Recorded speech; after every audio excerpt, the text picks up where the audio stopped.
Tips mengontrol emosi.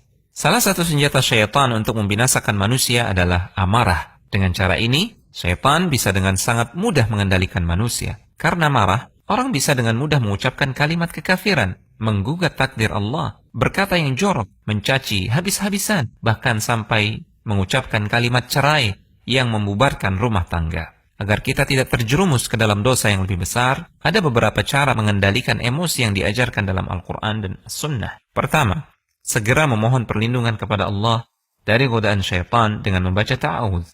A'udzu billahi minasyaitonir rajim. Aku berlindung kepada Allah dari syaitan yang terkutuk. Karena sumber amarah adalah syaitan, sehingga godaannya bisa diredam dengan memohon perlindungan kepada Allah. Rasulullah SAW bersabda yang artinya, apabila seseorang marah, kemudian membaca a'udzu billah, maka marahnya akan reda. Kedua, diam dan jagalah lisan.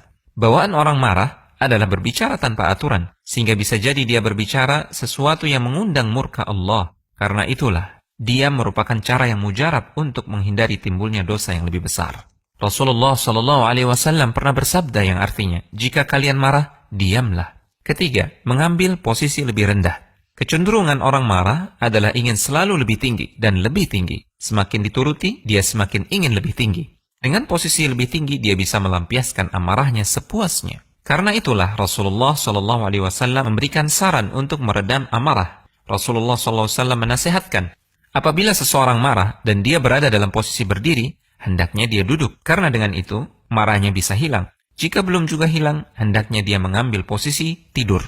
Keempat, ingatlah hadis ini ketika marah. Dari Mu'adz bin Anas al-Juhani radhiyallahu ta'ala anhu, Rasulullah SAW bersabda yang artinya, siapa yang berusaha menahan amarahnya, padahal dia mampu meluapkannya, maka Allah akan memanggilnya di hadapan seluruh makhluk pada hari kiamat, sampai Allah menyuruhnya untuk memilih bidadari yang dia kehendaki. Dalam hadis yang lain, Rasulullah SAW bersabda yang artinya, siapa yang menahan emosinya, maka Allah akan menutupi kekurangannya. Siapa yang menahan amarahnya, padahal jika dia mau, dia mampu melampiaskannya, maka Allah akan penuhi hatinya dengan keridhaan pada hari kiamat. Kelima, segera berwudu atau mandi.